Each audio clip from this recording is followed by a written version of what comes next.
Hey guys, welcome back to my channel Beauty and Creativity.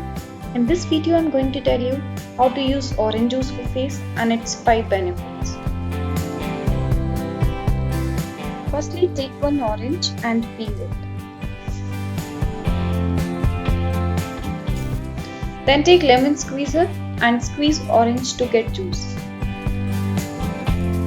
You can apply the orange juice on your face with the help of cotton.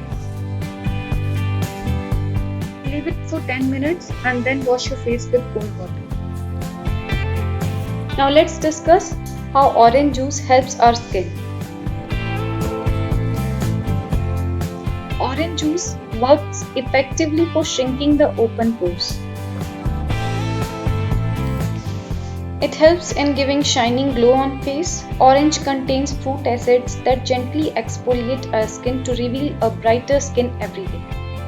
It helps to tone and refresh our skin.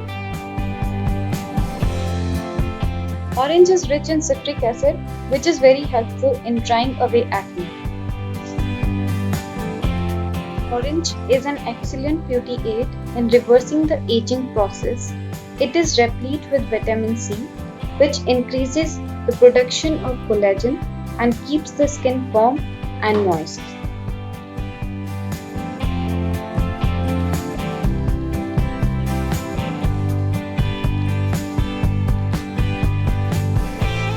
Thank you so much for watching. Please like, share and subscribe to my channel. Thank you. Bye-bye.